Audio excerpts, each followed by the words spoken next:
Okay, everybody, in this video, I am going to teach you how we can do some things with these specific tools, these four: spot healing brush, remove tool, healing brush tool, and the patch tool. So let's get into it. Okay, first thing we've got to do is start off with the spot healing brush tool. The way this works, let's zoom in, is, let's make this a lot smaller too. So to review that, you can just come up here and just choose the size slider, hit return, or you could do this where you show the keyboard viewer, and I just use these brackets here. These brackets too. The left will make it smaller and the right will make it bigger. Okay, so that's that.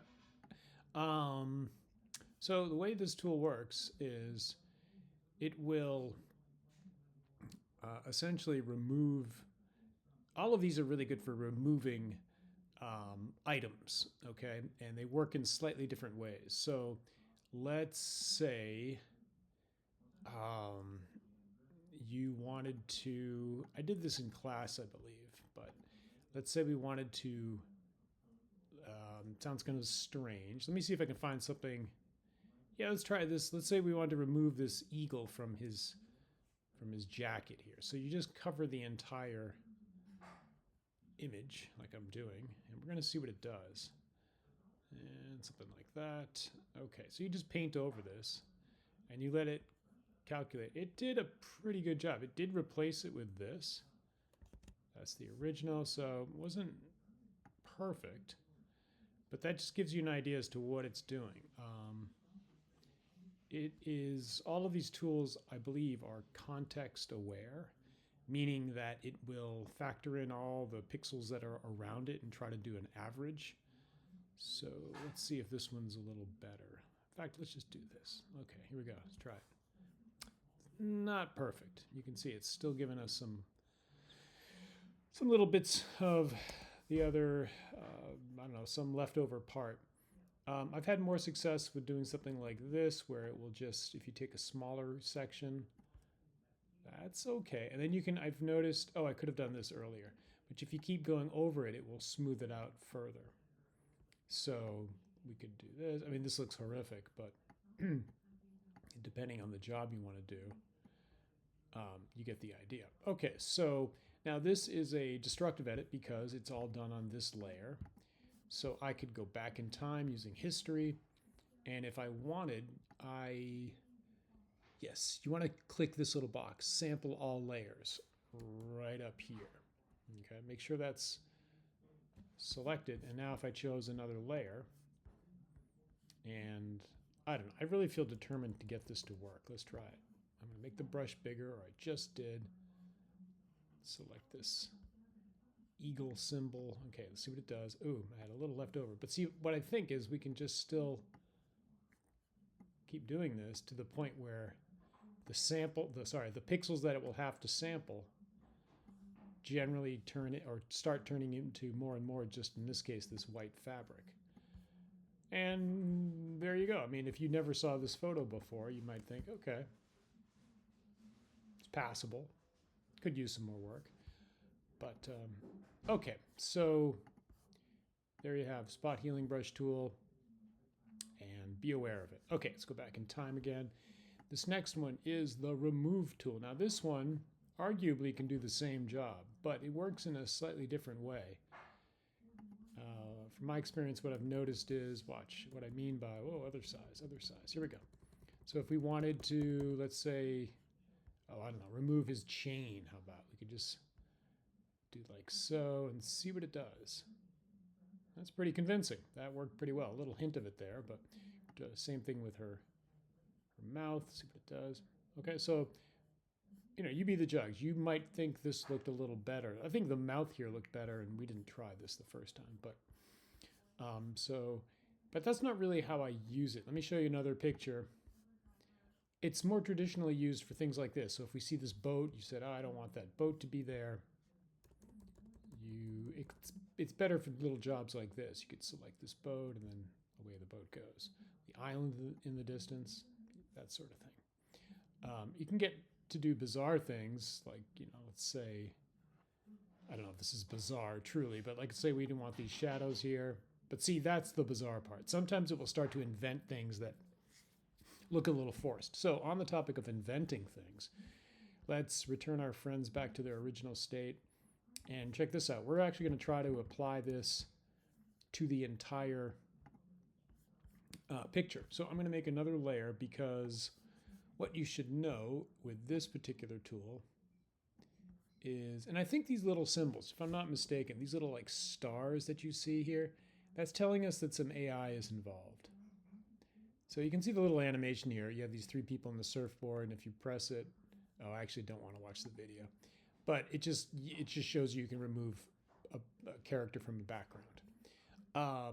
As long as you have, let me see, create new layer on, it's going to do a non-destructive edit. And this is another thing to, sample all layers is another good one to have clicked. And this one here, remove after each stroke.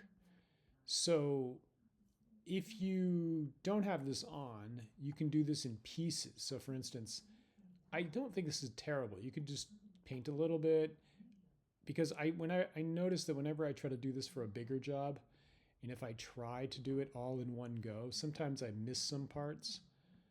And I don't know, I just don't like the pressure of trying to get it perfect the very first time. So I usually turn that, like click that box off. Anyway, so you can see I'm just taking my time and just being careful and trying to grab just them and try to leave as much of the background picture intact as I can. So because I have this thing turned off, the remove after, oh no. Oh, see, now I didn't know that. Ah, darn it, I've got to start it up again. All right, well, let's just do this again. So my point is that I can do this in passes. The second I let go, but what I just learned right now is that I cannot choose a new tool because it doesn't keep the selection, which I didn't know. Okay, so we're gonna do this. That looks pretty good. See, I'm trying to preserve that thing in the background. Looks like some dresser or something. Something like that. Okay, we keep going. I wonder if you can make the brush larger. No, you cannot when you are applying this. I think that's all them. Okay, that's a little bit of them. And finally, you want to get these shadows. I've noticed when I omit the shadows, it kind of leaves them behind and it looks bad. All right, so what this will do, I'll just tell you, it's going to invent a background. This is sort of a big job because the people arguably are the biggest part of the picture. And let's see what it does. I think I have everything. Go. It's going to calculate in a second. Oh, my bad. So when you turn this off, it doesn't do it automatically. And see, actually, that's good because I just caught a little bit that I didn't do. So good thing I had that on. It's like a safety net. Anyway, you then choose the check mark. And this should make it process. Here it is. It's removing the area. Let's see what it does. And truly, it will make some really strange things. Oh, sometimes less so than others. So here it looks like it just made some sort of a bed, I guess. But if you look at it carefully, there's like always these funny, I don't know, it's just kind of strange. Like, what is this? And what's that? And these things, like what kind of, it's like a little ambiguous. Look at this computer. It's like it's just strange if you look at it carefully. Oh, and there's a little bit of the person that was left behind. So we probably could clean that out if we wanted. And then apply it because I had that button turned off and it's doing it. This is a small job. Perfect. Okay, so that's another one. Let's go back. And then the second two, healing brush tool. So what I like about the healing brush tool is, again, the whole theme of these 4 tools is that they are context aware. And I might have just blown by something that I wanted you to see. Or is it, it's yet to come. Yeah, with the spot healing brush tool, be aware there are these selections. Context aware is, I think, the default. That one works the best. Creating texture tries to replace, well, I'll just show you. Watch, if we went to her teeth. Sorry, I'm going back to the very first tool again. And this time around I choose create texture. It will try to incorporate a texture too, which I don't really, I mean, I guess it depends on the job you want, but I don't find it that great. Proximity match seems to blend what's already there with maybe that's a horrible example. I've had some passes with this when I've tried this where it will look like I can't stand looking at that. Okay, it will look like the teeth and the skin are kind of merged. So anyway, I don't find these that helpful. I don't like them much. I usually keep it on content aware, but just be aware that this can give you some other choices. Okay, let's go to the third choice, healing brush tool. What this is good for is, and you know what? I lied. I'm going to give you one other tool just to make a point here. Because this is so similar to the clone stamp tool, but I want you to see how they're different. This is what I mean by a tool that's not content aware. So if I go to her eye, okay, and I hold down the Option key and I click, now my brush is loaded with her eye. I'm going to make this a little smaller. Okay, so if we did this, you can see it picked up where her eye was and deposited it here. But look at the background. It's like it just copied the skin. It's not caring about where it's going to. It's not trying to blend it. Let's do it with this eye. Option, click. Okay, do it here. And again, you can see the mouth, that little plus sign over her eye is forming as I do this. So yeah, I took her eyes and I put them there, but it's not blending it with the surrounding pixels that already existed. That's why the lenses look so funny there. So I just show you that. And now this next tool will make a little more sense. Healing brush tool. Let's go back in time using history. Okay, so the healing brush tool, I'm not certain why that's so large. Okay, what we're going to do is once again the same thing, only this time with this tool you'll see the difference. I'm going to hold down Option, click on her eye, come to his eye. Now watch this. As I paint, yes, it's picking up her eye, but more importantly, notice how it blended the pixels that are already there. So now it looks like her eye is actually under his lens. Let's do it with this one. So I chose Option and click again. And there you go. So it's my little misstep there is I got a bit of the side of her face. It's not going to, correct that. You've got to be careful about where you're selecting. So let's go back and do it properly. Click, holding down Option, then come to her eye, and then you could place it where you want. So these were destructive edits because I did it on the same layer, but you don't have to do that. You could say current and below, create another layer. And now if we did the same thing, Option, click, come here, you'll see that eye lives here by itself. So that would be better in this case because you could take it and move it to where you want. You could rotate it, so on and so forth. Okay. All right, time is ticking, so let's get to the next one. The next one is the patch tool.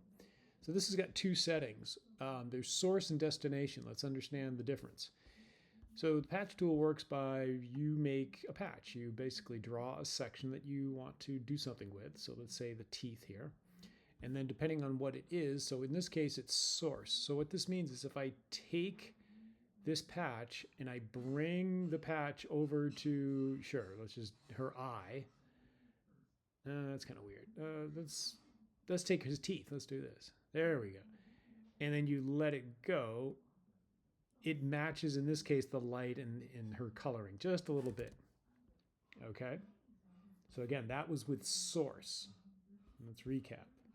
Just think, source means you make a patch, and then you take what you want and you put it over like so, let it go, and it's going to be content aware, so it matches her skin color, despite the fact that it was over a lens. Okay, the opposite of source is destination. Now with destination, let's see, we're going to, what should we take this time? Let's take his mouth. And this time around, you move the mouth, and this time when you let it go, it will just blend whatever it is you take and put it in this new area. So let's try it with something else, a little different. How about, I don't know, let's say we wanted him to have a mustache. We could take this patch, put it over here. No, that was wrong. I should have had it on. I know what I was thinking. I was thinking of source. Let's do it this way. Watch. Right. So if I do this here, let it go.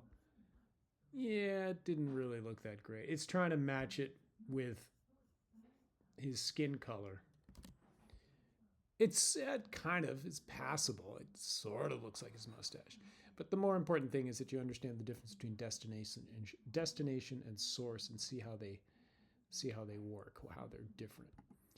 So there you have it. Those are the content-aware blending tools that Photoshop has to offer. And I will see you in the next class. All right. Bye-bye.